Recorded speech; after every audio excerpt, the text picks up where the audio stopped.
you have people in your life that you don't like. Maybe it's more than not liking them. There are people in your life that you resent. There are people in your life that you fear. There are people in your life that have hurt you, have humiliated you. You have somebody in your life now or some point in your life that's turned you against other people by saying bad things about them, and you got into that viewpoint. You have, had, and will have what are called toxic people in your life. I know that for a fact. Toxic people in your life. Maybe they make you depressed, anxious, maybe even trigger panic attack. And often you just don't know what to do. You find, I just can't have a conversation with this person, or I don't want to have a conversation with this person. To straighten it out, there's a problem. I can be feeling great. I get around this person. By the time we finish talking, I'm very down. Back in the day, they used to call that person a downer. That was the term, that person's a downer. Now, if it's a family member, brother, sister, aunt, uncle, niece, nephew, son, daughter, you go, what am I going to do? This is my relative. This is family. Thanksgiving comes, we get together, and I kind of dread seeing this person. Now, if it's a friend and maybe somebody you've known a year or two, and so I don't have to be around this person. I can just stay away. But sometimes you're stuck. So many people, I see so many lovely, wonderful people who tell me their work environment is toxic. Management is toxic. I love the work. I love my clients. My supervisor and the manager, they're always putting me down and micromanage me. I feel humiliated, hurt, embarrassed in front of other people the way they talk to me. But I need the job. I need the money. And I love the people that I work with. It's a very toxic work environment. And I don't know what to do. I hear that often. This is not once in a while, often. People might say, well, I had a good year where I worked, 2 good years, sometimes 3 good years. Then some knucklehead comes in, a new supervisor, a new manager comes in, or there's a merger and acquisition, and I can't do anything right. I went from being a star employee to I can't do anything right. I get written up all the time. It's unfair. I feel discriminated against. Toxic. And there are people who will say, we're toxic. I say, oh, Dr. Nerenberg, you're so toxic. What do they say about you? Hey, I have to get away from this person. You're toxic. So other people might have that about us. Meantime, I'm talking about you and your response to other people. So the title of today's talk is, when people are very negative, do this. When people are very negative, do this. This whole presentation can be what constitutes this. I'm going to go into that.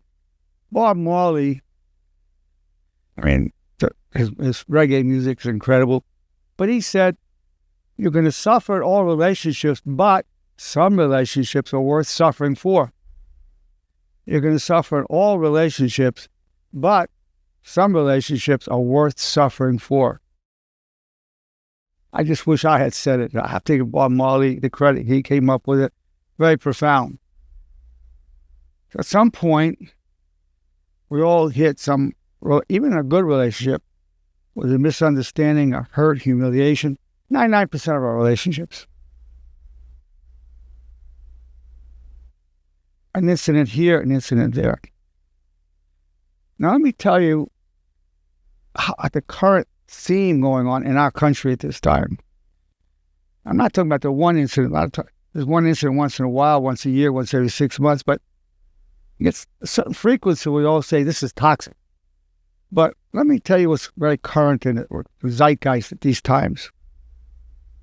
Boundaries. cross this line, you're out. People say, well, cross the line, you're out, buddy. You're out of my life. Or you cross the line, you're out of my life. Get out of here. Pretty common. I'm not saying it's unjustified. I'm just saying that it's used a lot. It's in fashion.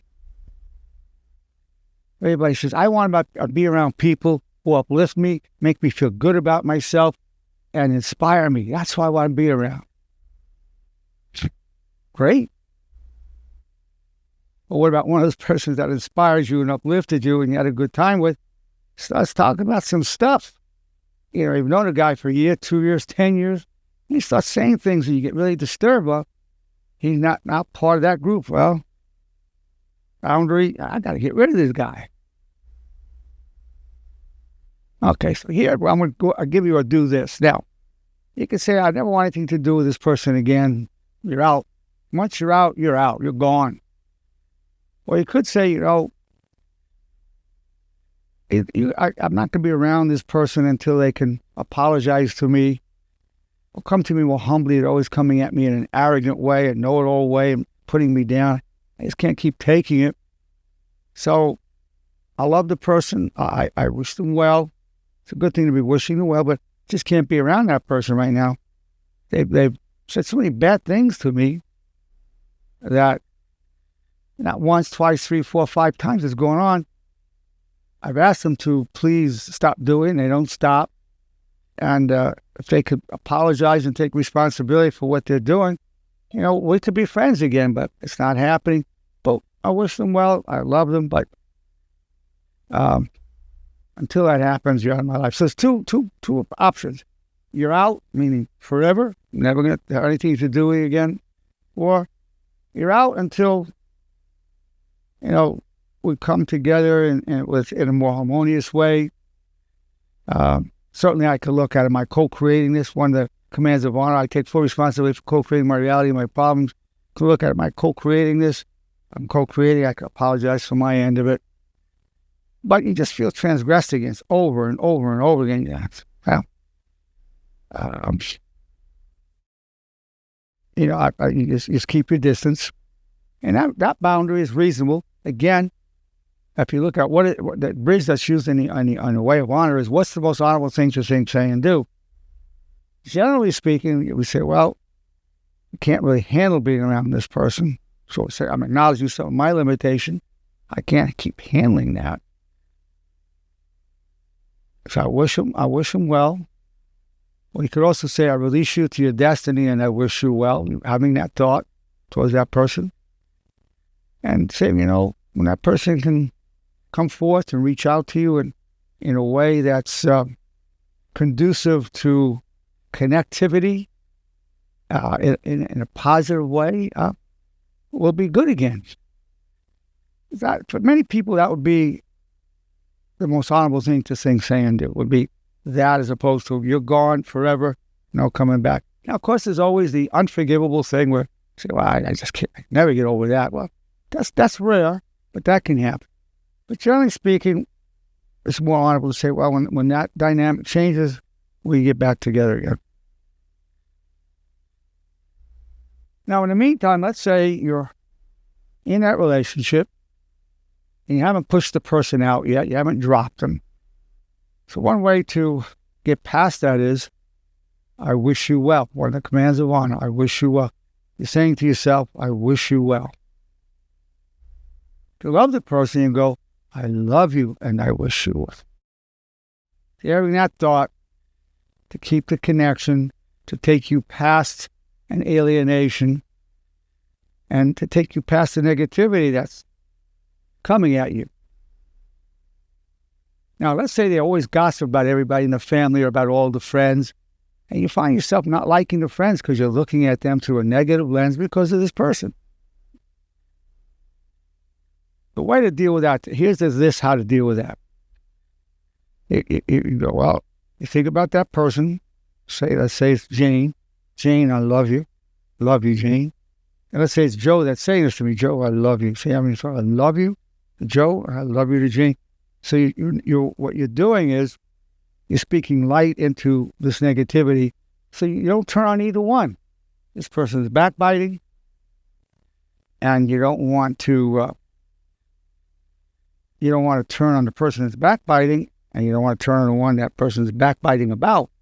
So you go, I love you, I wish you well. Now, person comes to you with negativity. One of the laws of honor is, I will respond more to your vulnerability than your negativity. I will respond more to your vulnerability than your negativity. Or I hope to respond more to your vulnerability than your negativity. So beneath all negativity, these negative statements, which can have anger, resentment, always hurt is beneath it. Always vulnerability. There's hurt, there's humiliation, there's jealousy, there's feeling inferior, there's feeling neglected, abandoned, overwhelmed. Always that's beneath the negativity. So, you thought you have towards the person who's backbiting, I will respond more to your vulnerabilities than your negativity. I hope to respond more to your vulnerability and negativity. I know that's coming out of a hurt feeling. Or let's say that person comes to you and starts saying, this person said this to me and was so negative, I wasn't right what they said to me. The person's coming to you and you can get angry at that other person that he said that. And you say, and one day you could say, I think the person felt hurt, actually hurt or even jealous of you. That's why they're acting towards you that way. They look up to you and they're jealous of you. You always get all the attention. People always say how great you are, and they don't say that about him. So that way, you're taking the negativity and you're helping to put light into it so you're not getting negative. And what's more is you're helping the backbiter dissipate his negativity. Oh, yeah, I understand that. Poor guy feels hurt by me. Poor guy feels jealous. Yeah. So the most honorable, that's very honorable to not only make sure you don't get negative, but you help that person with their negativity. Now, some people say, I'm not going to participate in backbiting. So somebody starts talking to you negatively about somebody, and you feel, no, I don't do backbiting. I don't want to even hear about it. Well, that might sound noble, but it's going to create an issue between you and the backbiter. A way to talk about that is say, I hear you. I understand where you're coming from. I look at that person a different way, a very different viewpoint, but I understand where you're coming from. So you're not alienating that person, not creating a negative thing between the two of you. At the same time, you're saying, I have another view of that person, positive view, but I understand you why you're saying that. So you don't want to feed the negativity. The goal is not to make a bad situation worse where you're feeding it. So this way, you're not creating more negativity. You're not alienating the backbiter. And you're expressing yourself and saying, I understand where you're coming from, but I have a very different viewpoint. I have a lot of respect for that person. But I know where you're coming from. I respect your position. And you're not turned against the other person. Or it could be a political view. The person may say something really bothers you deeply about what he's saying about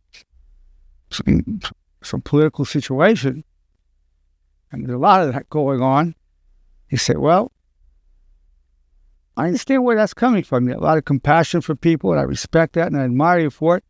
I have a very different view. I look at it this way. But I will just agree to disagree, but I know where you're coming from, and I respect you. I know it's coming from compassion and a concern about humanity. I don't feel the solution is what you're saying, which I really have another idea about how it should be dealt with. So I respect you.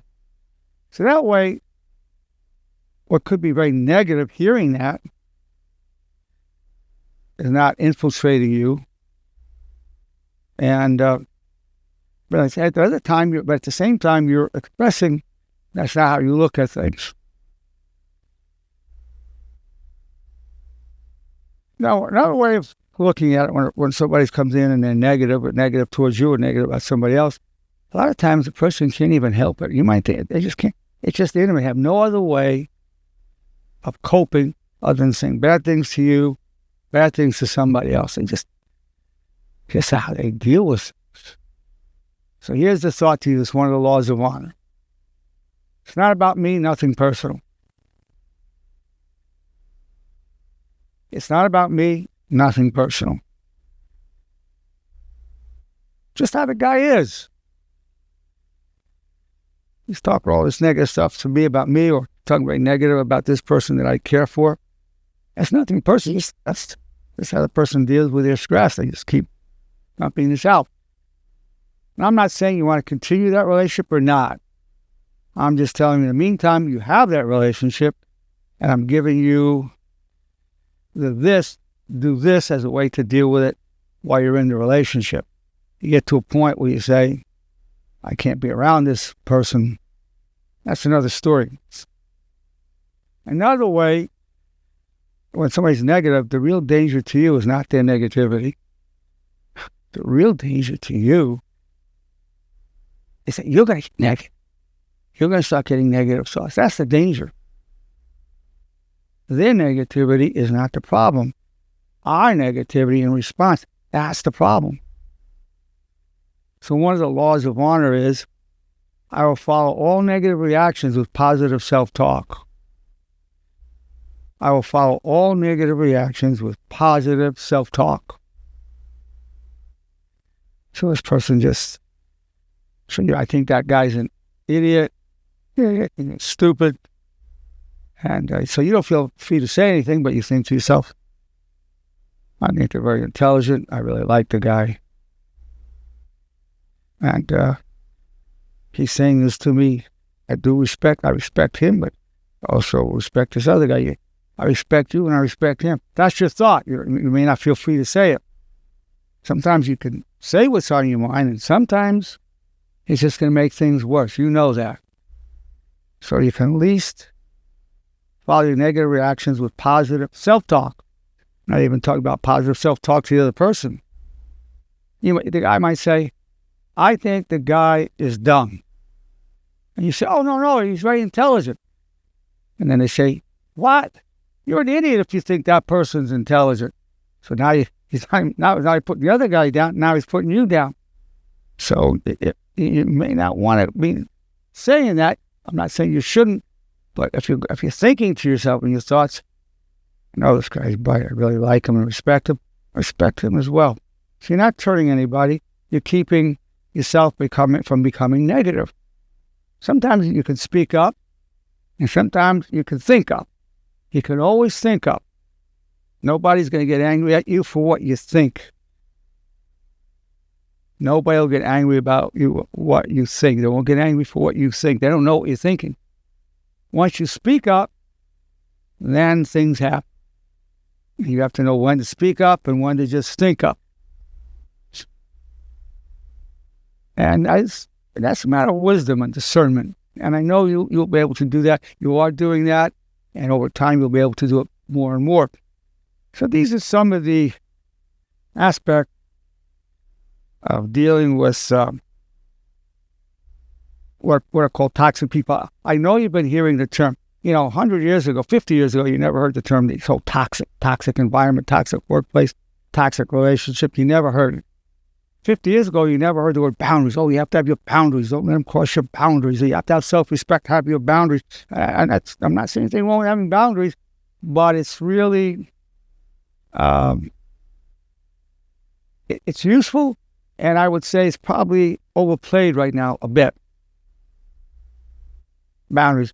What needs to be talked about is also how to deal with that person in a constructive, honorable way while the negativity is going on. Because you may not be able to get away from this person. You have to go to work every day, or you're in the family, you can't get away. So this is some way of dealing with that. And again, there are times when you can just get away from the person. You don't want to be around them until they change their ways, or just permanently, whichever way you want to go with that. These are, and again, one of the key aspects is the bridge. When you always, the criterion you want to hold yourself to is the bridge. And the bridge is, what's the most honorable thing to think, say, and do? what's the most honorable thing to think, say, and do? So in any situation where you're dealing with somebody that's getting pretty negative or regularly is pretty negative, it's what's the most honorable thing to think, say, and do. So the criterion is not comfort or what's best for me or what's going to make me happy. No, when you follow the path of honor, it's what's the most honorable thing to think, say, and do. You don't want to get to a certain thought patterns. It's too painful to be around that person. At some point, you need to distance yourself. But you want to at least ask the question, what's the most honorable thing to think, say, and do? We're not looking for happiness as we follow the way of honor.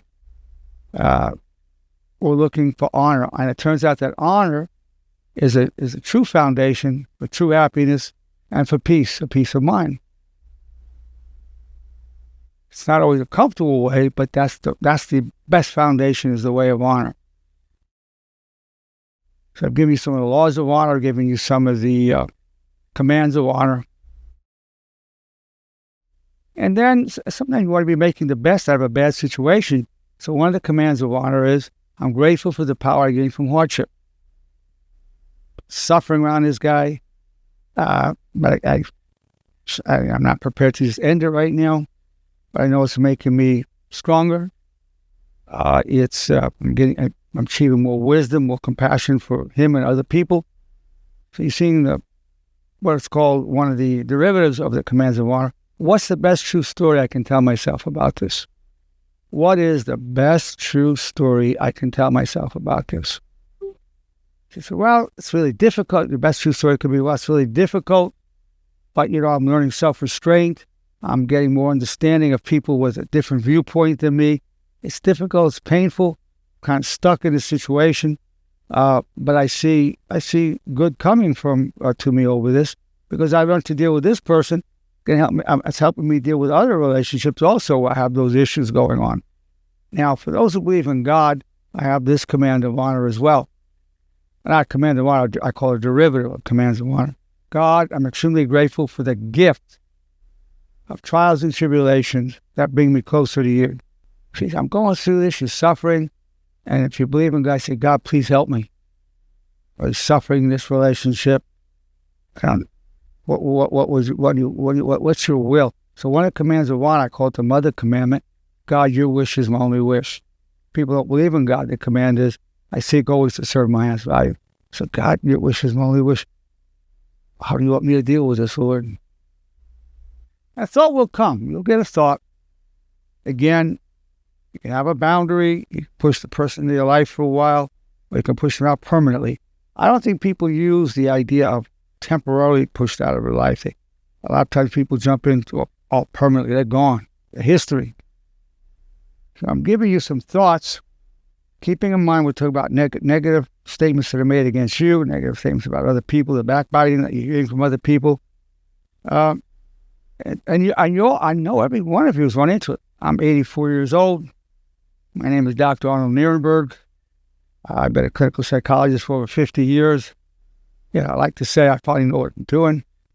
And I've seen this in my own life many times in my personal life. And I've dealt with thousands and thousands of patients and seen it in their life. And I know it's in your life. So this is universal. It doesn't matter if you're in America or Middle East or Africa or anywhere you want. It's going on. It always has been, and it is, and it always will be. Some people just like this guy. I don't want to get away from him. But at some point, just about everybody in your life you're not going to like. So as Bob Marley says, you're going to suffer in all your relationships, but some relationships are worth suffering for. But it's my pleasure to present to you, when people are very negative, do this. And now I'm going to open to our beautiful, wonderful group here that's with us. Keep in mind, when you speak up, it's as helpful to everybody listening as when I'm speaking, maybe even more helpful, because people feel less alone with their struggles and feel part of a wonderful community. So without any further ado, I want you to feel pleased to ask a question, make a comment. And if people are speaking up a lot at once, just jot it down, and when things quiet down, come in with your comments. I'd love to hear from as many of you as possible. Hey, Dr. Nerenberg, this is John. John. Always good to hear from you, John. You too, sir. I could definitely say from this talk, it hit for me a little bit more home because with this conversation that you had this evening and the books and the videos, it's allowed me to cherish more relationships in a certain way, and at the same time sometimes have to end certain relationships for other reasons. Now, when you end them, do you feel you need to end them permanently or just until some dynamics can change? It depends on the relationship.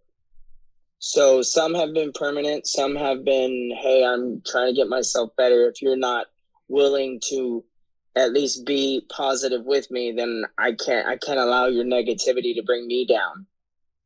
That's the term. I don't want that people will call back in the day downers. They say, "Oh, the guy's a real downer." I hear you. And let me say a few things about that. So I can't be around you to bring me down. And that's a valid point, John, totally valid. The other side of it is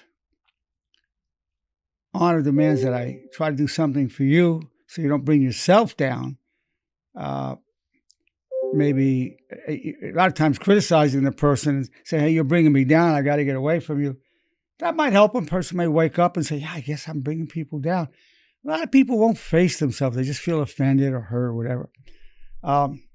If you can say, hey, bro, I get to feel I get very negative around you when you say these things.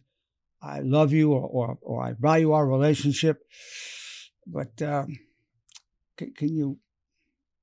can we get more positive together? That'd be great. Of course, if they don't, well, then you might say, well, you might need to just take a little break. You can announce the break or just take the break and wait, you don't answer his calls or whatever. But I think it's always good to, if you're having that conversation, to express the positive regard you have. We've been friends for a year, for 10 years, 20 years. I care about you deeply. Is there any way we can get on a positive note? Another way is to talk about my limitation. Look, bro, you have a right to express yourself. I understand. I have a problem handling it. I'm in a certain state of mind. What's the problem handling it? Can we keep it more positive just because I need that at this time? So you put it as your own limitation. You're not putting the guy down. He might be able to do it, might not. But that's one way to have a conversation. You can say, hey, you're a downer. You're always negative. I don't want to see you. Well, that's one way. And that might be a place for that. It's pretty harsh, but there could be a place for that. The other one is, hey, when you talk down that way, you're talking this way, it's hard for me because I'm trying to stay positive. I get in a pretty negative space around that kind of talk. Is there any way we can turn this into a more positive dialogue? That's another approach. It may not work. You may still have to distance yourself. But these are some things to do because it's honorable. What do you think about that, John? No, I definitely agree. Also, what else I wanted to say is that because of what I've learned so far, is that it's going to allow me to have better relationships, stronger relationships, whether it's a friendship or actual relationship, whatever it is. Honor and what I've learned has taught me more to be able to handle certain situations as well. I'm really glad, John. You're a great student of the honor teachings.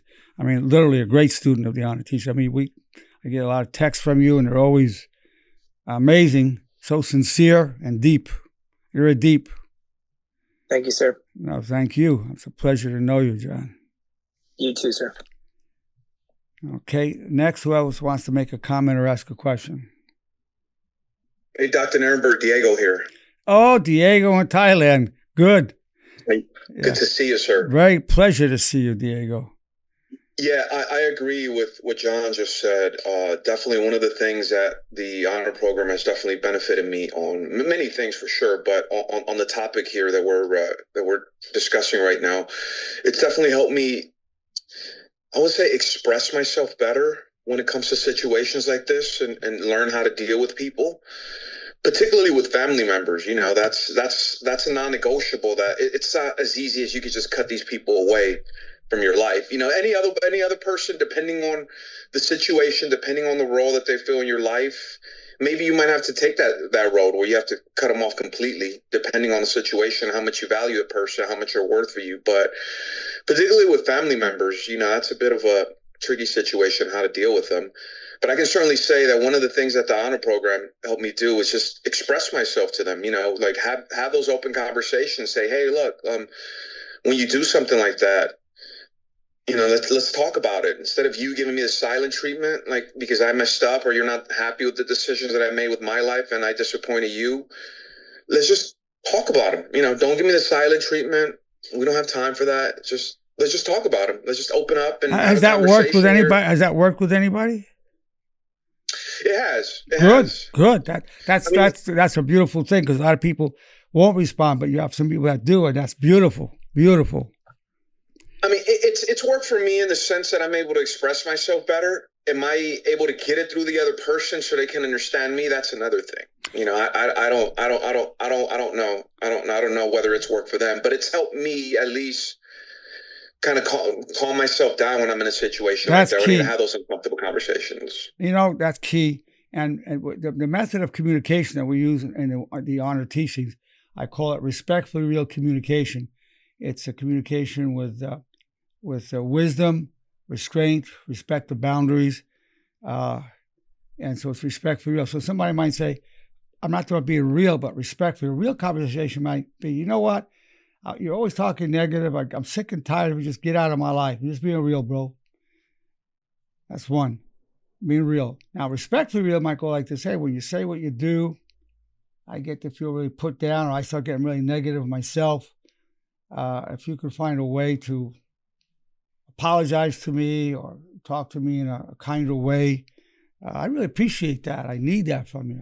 Otherwise, I get hurt. Well, that's respectfully real communication. So in the way of honor, the mode of communication is not being real. Do never be real. Be respectfully real. Because real can be very, very, very, very destructive. Respectfully real. You're still being real, but respectfully real. And it's an art. It's a science and an art. But you have to be committed to that. You can study. I've done many lectures on it. I've written about it.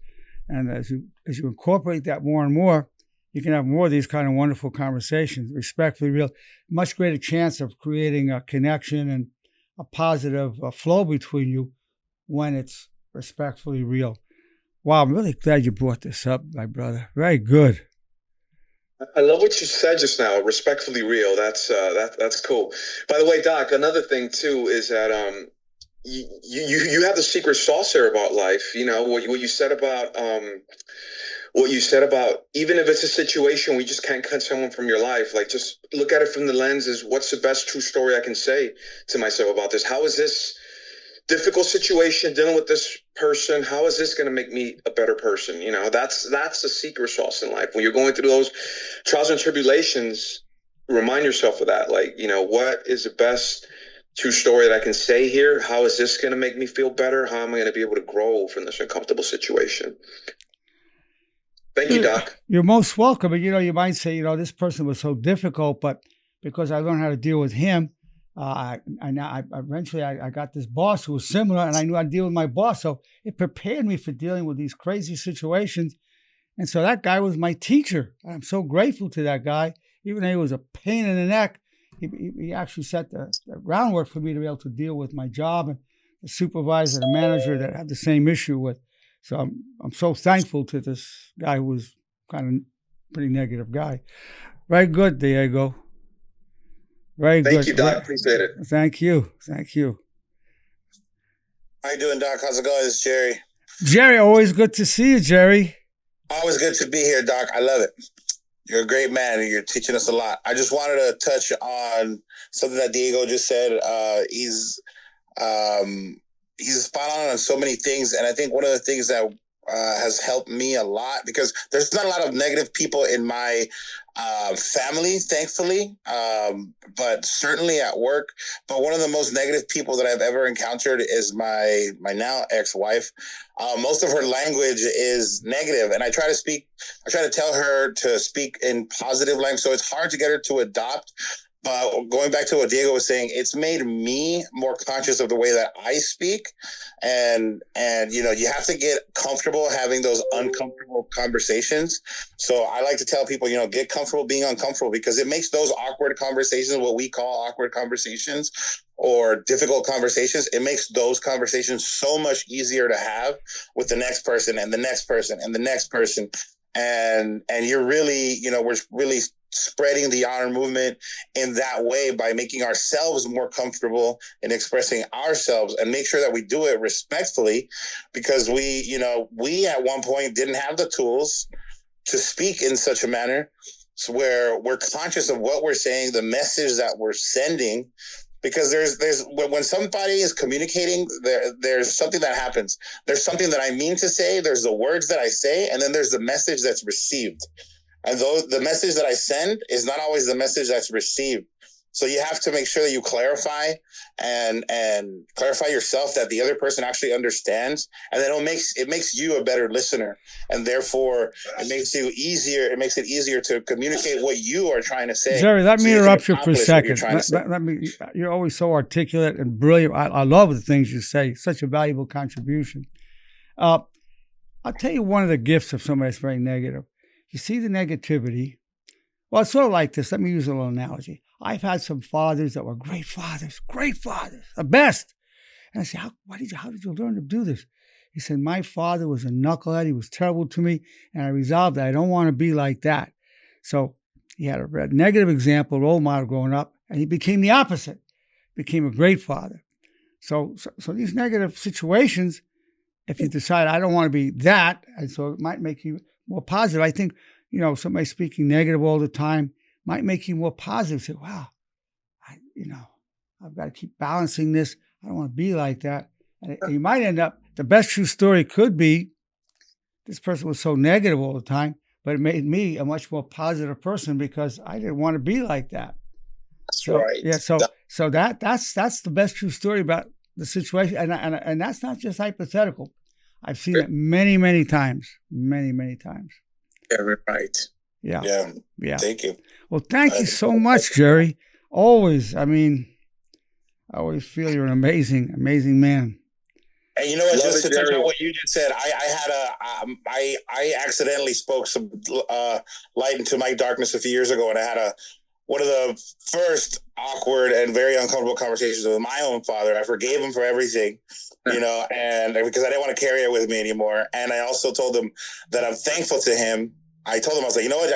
I'm thankful. I said, thank you, because you taught me all the things I shouldn't be to my kids.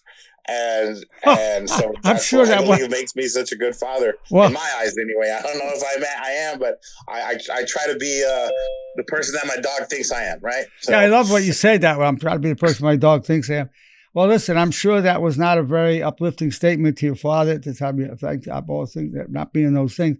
But a truly great father would say, son, if my limitations and negativity was an example of what not to be, and you became a better man, I'm happy for you and I respect you, son. That would be every father, any normal father wants his son to be better than him.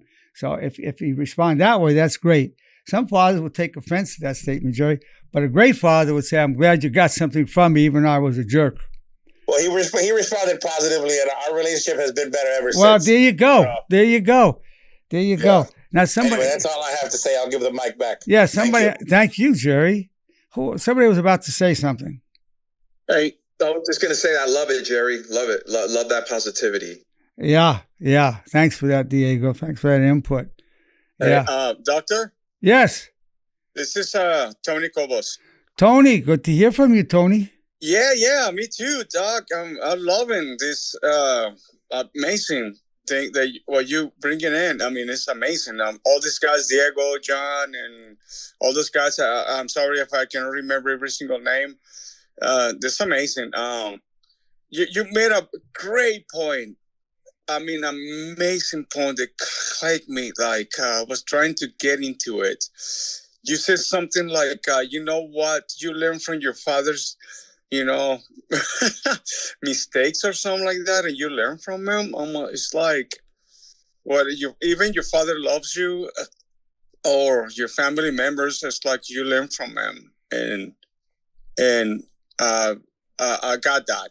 I got that. It's very truth. Very true. Very, very true. We Yeah, learn for very true. we learn, particularly our fathers. We learn for what they did right, and we learn for what they did wrong. Exactly. I love my dad. My dad was he was a hardworking man, but he had a lot of mistakes, and I learned from it, and I saw it, and I witnessed it when I was a kid. And he actually, by his mistakes, make me back in the day a better man with my kids. I'll tell you something. My father, may he rest in peace, he said to me, son, I have a lot of good advice to give you, not because I've been so smart. It's just I've been so stupid. And so I quote my dad all the time when I'm talking to my patients and my people. I say, I quote my father and I say, my stupidity is making me a better psychologist so I can help steer you away from all these errors. Yeah. It's more like don't do as I do as I say. Well, don't do as I did. Yeah. Because I screwed up. Yeah. I wish I had done this. Yeah. But I love this session. It's amazing. I heard Diego, John, and I'm sorry I missed a couple of guys. Yeah, but Jerry's painting. Yeah, no, it's. I'm with you. I'm loving everything that we're doing. I'm loving what you're saying too. Your positivity and enthusiasm is very uplifting. I have to tell you that. Yeah. So thank you so much, Doc. I'm serious, but still struggling with people around me. It's just like I see a lot of negativity, Doc. People right now these days, like they don't have hope or something. I don't. Well, there's a lot of negative things in the world, but I'll tell you something people don't know about. For every negative thing that's going on, the news talks about the negative because if it bleeds, it reads. Okay. But for every negative thing, there's probably 10 million at least positive things happening if you pay attention.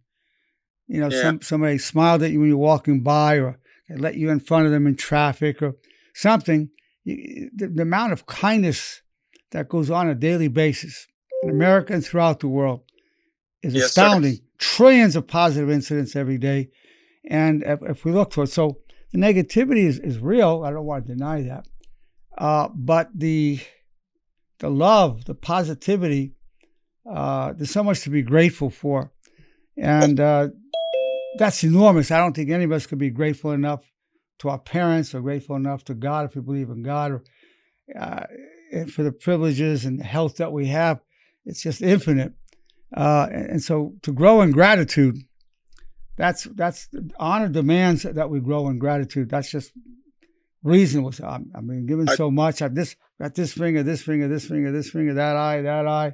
Both my lungs are working. I've got a lot going on here. I can put food on the table. I have shelter.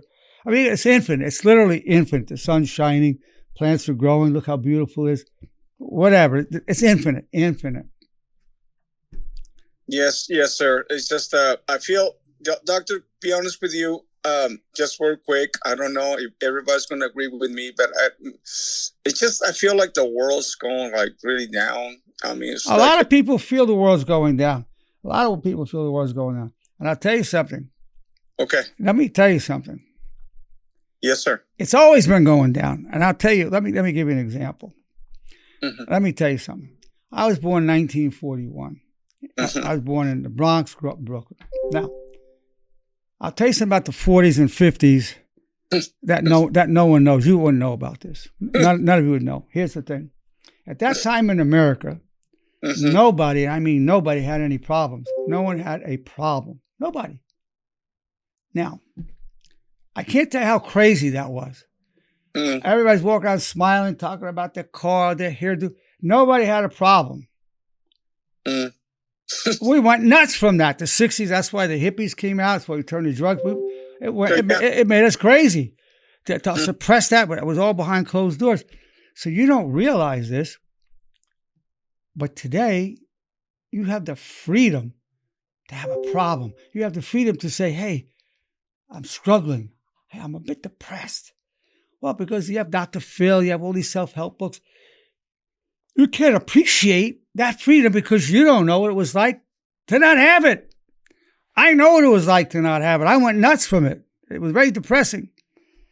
So there's so many things that have improved. Now, I love my white brothers and sisters, But in the 50s and the 40s, if you weren't a white, Christian, heterosexual male, you were an outsider of this country.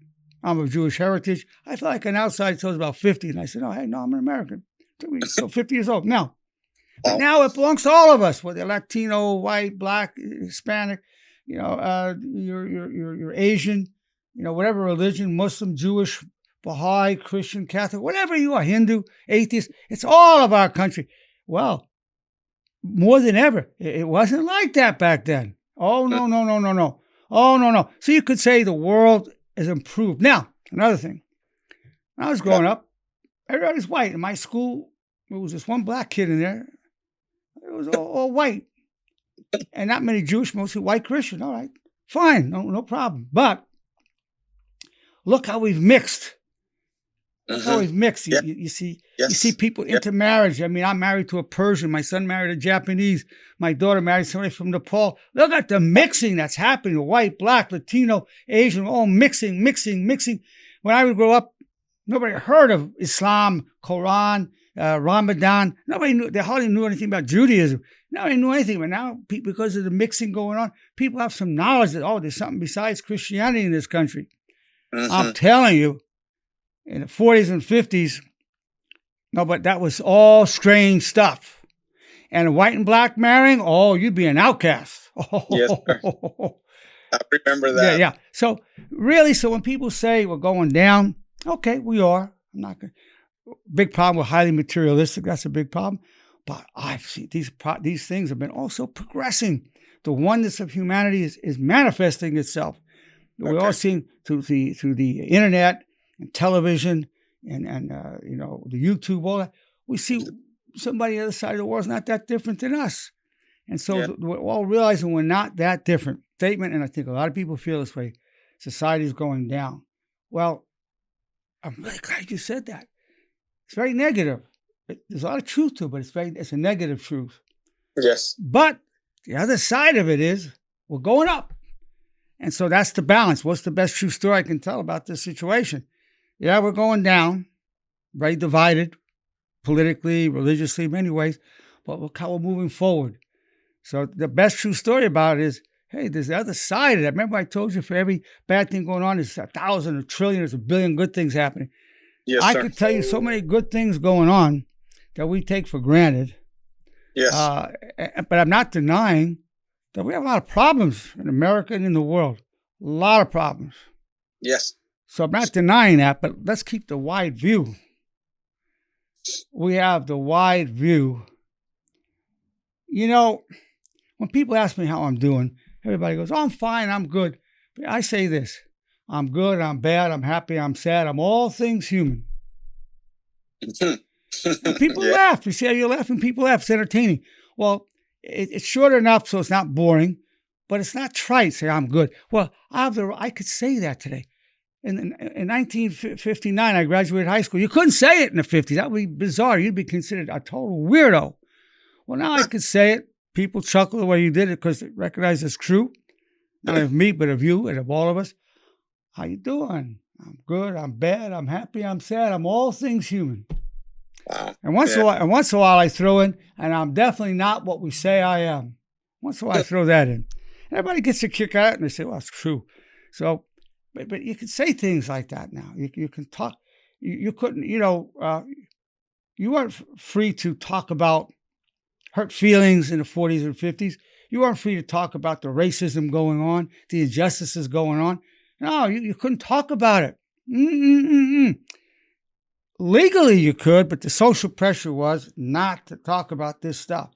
You talk about your hairdo, talk about your new car, talk about you got to go buy this clothing, this suit. You were free. You could do that, but there was social pressure. You can't talk about that. So you don't know. I do. The freedom we have of expression that far exceeds the 40s and 50s because you weren't alive then. I'm the old guy in the crowd here. So I know. So when I talk about the advances, it's astronomical. So when you say it's going down, and we're going up, and we're integrating into the oneness of humanity. It's all happening. Might be another 1,000 years to get that full mix, but it's going on. Make no mistake about it. It's going on. Yes, sir. I'm so glad you brought these things up. No, yes, thank you for acknowledging that. Thank you so much. It's just, I just gonna have to throw that at you. I'm sorry, but no, don't apologize. I'm so glad you did. You know, I think it makes me think maybe I should give a lecture called "Things Are Really Getting so much better in the World." People go, "What the heck is he lost his mind?" They say, Yeah. "Dr. Nerenberg's finally lost it." What do you mean things are getting so much better? Well, I might give that talk. I'll say the title will be "Things Are Getting So Much Better in the World Every Day. You have no idea." That would be the name of the talk. And people will go, "What in heck is that guy? Is he living in a closet? Doesn't he see the suffering and the starvation and the death and the wars, all of which are true and terrible?" But I say, we're getting better all the time. People have been killing each other from the beginning. There's nothing new. Yes. All the atrocities going on. I mean, Genghis Khan, when he came with the hordes from Mongolia, I mean, he killed people in the most brutal, horrible way. Because the Chinese, the Mongolians, and they came down and conquered the whole Middle East, just slaughtered people, slaughtered them. Now, it was horrible. So it was the atrocities were going on back then, from the beginning. Horrible things, people killing each other, dominating each other, doing bad things. We're more efficient at it now. We have more sophisticated weapons, but it's always been going on. So, if I gave the lecture, what a wonderful world we live. Yeah. I think people would say Nerenberg's out of his mind or just naive. So, but thank you for that. Thank you for that. No. Thank you, doctor, to accept my thing. Can I say something real quick? Please do. A little guy, when I was a little guy, there was a little guy. My dad wasn't really the perfect man, but he always loved us. He was a big-time alcoholic, but he was a hard worker, and he trying to do his best to provide. But he never provided enough on my taste. That's one thing that's probably one is one of my problems, because I was always angry with him, always, because I saw the man that he could do better, but he never wanted to do better. But he told me one thing. I mean, he always loved us. He never touched us. He always loved us. It's one thing that I always liked about him. But he said something to me. He said, "Hey, when you grow up, kid, check this out. When you grow up and do your thing, because I know how smart you are and I accomplish things in the world and things. Hey, don't worry about how you learn the job and how you get the job and what you do with the job. It's just worry about one thing." Well, ask him what? People. He told me, watch out for people. Well, he told me, you just said that straight out. Don't worry about your techniques and how you handle the job, because you can learn the job and you can dominate the job. All the technical aspects and everything is people. Well, let me tell you this. Yes, sir. So many of my patients tell me I love the job, but it's the people. It's particularly supervisors and management. They're driving me crazy, micromanaging me, they're disrespecting me, they're humiliating me. You mentioned it. Yeah. And they say, but I love the job, I love the clients, but this is the problem. I hear that every day, all day long. I love the job, I love the people I deal with, my clients, but the management's killing me. I can't take it anymore. I'm going to have a nervous breakdown if I stay another day. I'm getting panic attacks. I can't handle it. Even the thought of going to work, I get a panic attack. So I hear that all the time. And so what your father said was true. At the same time, there are a lot of good people on the job, people kind. But here's the thing. Typically, the people that get into power, the people that want power are often not the most loving people. It's sort of that selects for mean-spirited people who can keep you in your place. And so it's you run into that dynamic of who rises up. A lot of times it's the mean ones who rise up, who want to be disliked, don't care what you think of, and want to just come down on you. I'm not saying it's right, But if you look at who gets in power, often there's a selection for meanness or not being nice. And in fact, if a supervisor manager is nice, a lot of times they get eaten up alive. So it's a tough situation. But your father's advice, what he told you, was true. But at the same time, I would say have compassion for the people. They don't know what they're doing. They don't understand the negative effect they're having. Have compassion for them, but don't let them walk on you. I would say have compassion, wish them well, but don't let them walk on you. No, thank you, doctor, so much for hearing me. Thank you so much. It's a privilege. Oh, no, it's a privilege. You've added so much to our conversation. I'm grateful to you. Very, very grateful. Amazing to that. I really appreciate it so much. It's gonna really help me a lot. I hope so. And I will. Really good. Well, you'll get a copy of the video, and then you can replay it and hear things you were saying or everybody else is saying. Thank you so much. Please. Thank you. So much. Thank you. Now, who else has something you'd like to ask or say? Yeah, Hugh's going to say. Yes, Hugh. Yeah, you and I were talking about it the other day. I had a sister that was always mean to me, and it was never a good experience. And talking to her didn't change anything, and cutting her out of my life made my life 100%. He had a sister that was very, very toxic to him, very negative. I mean, years and years and years of it. And he cut her out of his life, and he said his life got a lot better. Well, there's a time and a place where that has to happen. We have to say, this is so toxic, ongoing toxic, year in, year out. He said, I cut it, and he felt much better. Yeah, I would say getting the right person out of your life could be a great thing. I think a lot of people feel that way about their ex-wife, their ex-husband. Boy, getting out of that marriage was the best thing I ever did. I hear that all. I mean, that's very common sentiment. So there's a time with certain people, you need to get them out of your life. That option is one that needs to be, that's the atomic option. You could call it the atomic option. And sometimes it needs to be used, but not that often. But there's definitely times, as Hugh was saying, and as anybody who's going through a divorce, most people who've gone through a divorce would say, yeah, getting out of that relationship was one of the best things in my life. Very well said. Thank you, Hugh. Who else has something you'd like to ask or say before we conclude? Dr. Nerenberg, this is Carrie. Carrie, good to hear from you, Carrie. Thank you. I just want to go back to what you were saying when it comes to, like, for example, coworkers, which is my issue. When you say, I wish you well, that I can do, or at the very least, I want to wish you well. Yeah, your thoughts. You're going to have that thought. I respect you. What if I don't respect that? Well, you don't say that to yourself. Just say, I wish you well. I really do. And just leave it at that. Or I release you to destiny. I wish you well. That's all you can do. That's in your thoughts.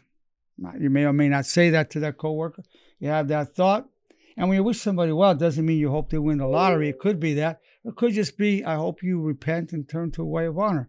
That's a well-wishing.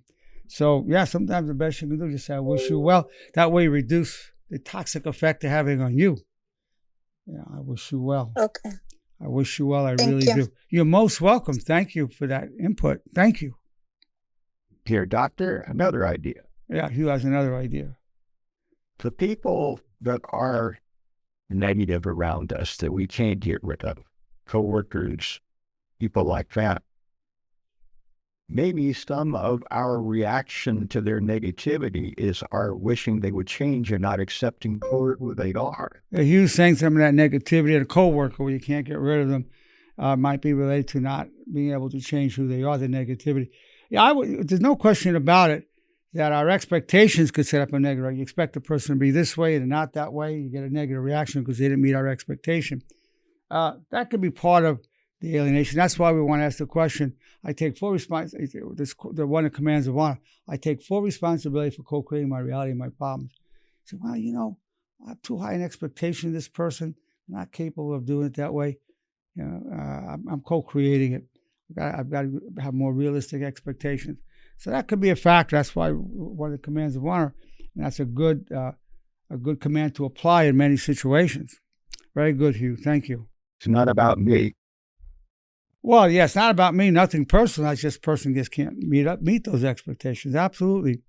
Thanks, Hugh. Thank you. Well, it's for my pleasure to present when people are very negative, do this.